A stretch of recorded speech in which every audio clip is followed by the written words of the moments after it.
साथियों नमस्कार। आशा करता हूं कि आप लोग बहुत अच्छे होंगे। दोस्तों, केंद्रीय विद्यालय में प्रवेश प्रक्रिया प्रारंभ हो चुकी है, जिसकी चर्चा मैंने पिछले वीडियो में की थी और आपको हमने पूरी डेट शीट बताई थी कि कब किस क्लास के प्रवेश होंगे, कब किस क्लास में एडमिशन होंगे, रजिस्ट्रेशन की क्या तारीख़ है, एडमिशन की क्या तारीख़ है।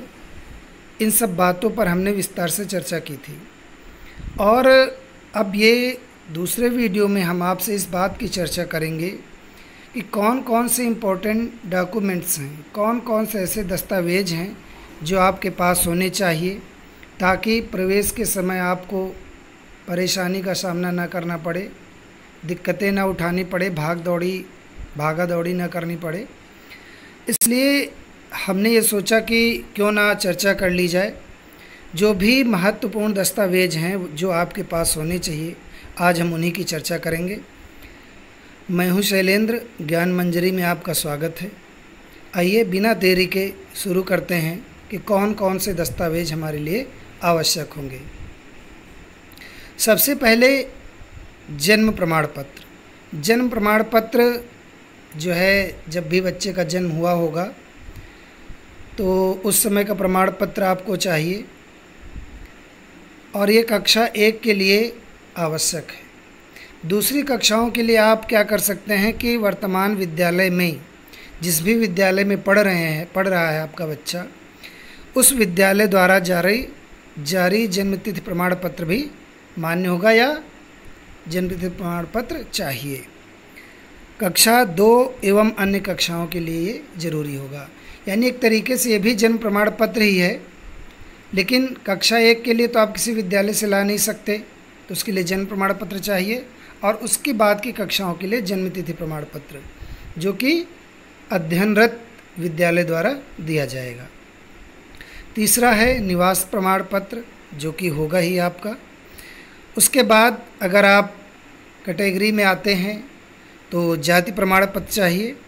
अनुसूचित जाति या अन्य पिछड़ा वर्ग हेतु अगर आप इस वर्ग से हैं तो आपको जाति प्रमाण पत्र भी चाहिए। इसके बाद ब्लड ग्रुप प्रमाण पत्र भी आपका आवश्यक है। तो इसके लिए भी आपको कुछ नहीं करना है, हॉस्पिटल में जा कर के ब्लड ग्रुप का प्रमाण पत्र ले लेना है, मिल जाता है आसानी से। और बाकी जाति प्रमाण पत्र आपने बनवा ही रखा होगा, निवास प्रमाण पत्र आपने बनवा ही रखा होगा।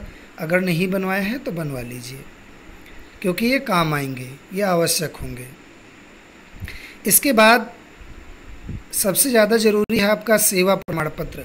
देखिए, सबसे ज़्यादा ज़रूरी में जन्म प्रमाण पत्र या जन्मतिथि प्रमाण पत्र और उसके बाद सेवा प्रमाण पत्र। अगर आप किसी भी सर्विस में हैं, यानी कि जिस बच्चे का एडमिशन होना है उसके अभिभावक अगर किसी सर्विस में हैं, चाहे वो स्टेट गवर्नमेंट में हो चाहे सेंट्रल गवर्नमेंट में हो, ठीक है, यानी चाहे राज्य सरकार में हो या केंद्र सरकार में हो, अगर वे नियमित कर्मचारी हैं, स्थायी कर्मचारी हैं, तो उसका प्रमाण पत्र होना आवश्यक है। क्योंकि इसका वेटेज मिलता है या इसका आपको प्राथमिकता मिलती है। हमारे यहाँ जो केंद्रीय विद्यालय में है वो category 1, category 2, category 3, 4th and 5th में बटा हुआ होता है एडमिशन।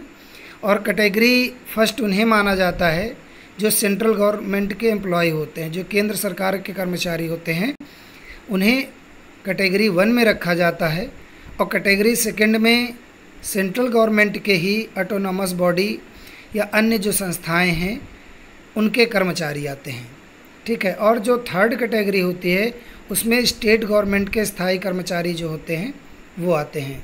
और जो राज्य सरकार के स्वायत्त निकाय होते हैं या ऑटोनॉमस बॉडीज़ जो होती हैं, उनके कर्मचारी जो हैं वो 4th कैटेगरी में आते हैं।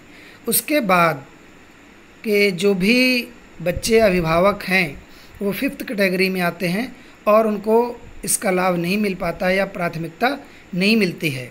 जब इन 4 कैटेगरीज़ के एडमिशन होते हैं उसके बाद ही 5th कैटेगरी के एडमिशन होते हैं। तो ये ध्यान देने योग्य बात है। तो जिन भी बच्चों के माता पिता अगर किसी सर्विस में हैं तो सेवा प्रमाण पत्र ज़रूर ले लें, क्योंकि इससे उनके एडमिशन के चांसेस बढ़ जाते हैं। इसके बाद विद्यालय के घर की दूरी का प्रमाण पत्र, तो इसे तो अभिभावक लिख करके वहीं पर दे सकते हैं, स्वयं लिख सकते हैं कि भाई हमारा घर विद्यालय से 5 किलोमीटर या 4 किलोमीटर इतनी दूरी पर स्थित है। तो ये प्रमाण पत्र उनके द्वारा लिखा गया भी मान्य होता है। आय प्रमाण पत्र, यदि अभिभावक सामान्य श्रेणी के हैं तथा आरटीई के लिए दावा कर रहे हैं। अगर जनरल कैटेगरी में आप हैं और आपको लगता है कि आप आरटीई राइट टू एजुकेशन यानी शिक्षा का अधिकार के तहत एडमिशन चाहते हैं, तो फिर आपको आय प्रमाण पत्र लगाना होगा। आरटीई के तहत जिन बच्चों का एडमिशन होता है उनकी फ़ीस नहीं पड़ती है, तो ये ध्यान देने योग्य बात है।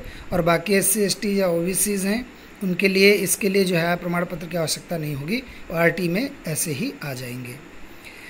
और एक चीज़ ये है कि ये थोड़ा सा नोट है या कह लीजिए कि थोड़ा क्लेरिफाई कर देना चाहता हूँ, है ना।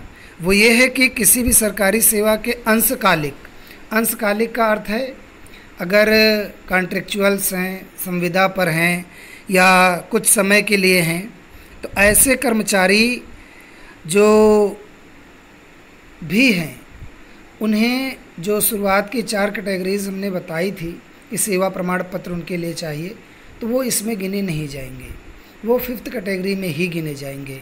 अर्थात उन्हें यही माना जाएगा कि वो किसी सर्विस में नहीं, यानी सर्विस का जो लाभ मिलता है, प्राथमिकता मिलती है, वो नहीं मिलेगी। तो दोस्तों फ़िलहाल यही एक सबसे ज़्यादा ज़रूरी डॉक्यूमेंट्स थे जिनकी मैंने चर्चा की। थोड़े से हैं और मैं आशा करता हूं कि अगर आपके पास होंगे, अगर नहीं हैं तो जल्दी से बनवा लीजिए ताकि एडमिशन के समय किसी प्रकार की दिक्कत का सामना ना करना पड़े। दोस्तों इसके बाद मैं एक वीडियो और लेकर के आऊँगा जिसमें कुछ प्रश्न आ रहे हैं कि आयु क्या होनी चाहिए या कुछ और योग्यताओं के या अहर्ताओं की बात है या अनर्हताओं की बात है, अर्थात कि कौन कौन से ऐसी दिक्कतें हो सकती हैं जिनके कारण एडमिशन नहीं हो पाएगा, या कब तक 5 साल पूरे होने चाहिए, कब तक 6 साल पूरे होने चाहिए। इस तरह के भी प्रश्न हमारे पास आए हैं, तो उनके लिए भी मैं एक वीडियो बनाऊंगा अति शीघ्र। तो देखते रहिए हमारा चैनल ज्ञान मंजरी।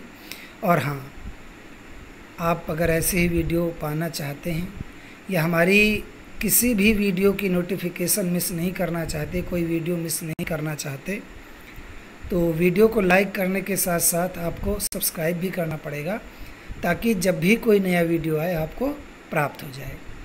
तो सबने देखा, धन्यवाद सभी को, मिलते हैं अगले वीडियो में। धन्यवाद।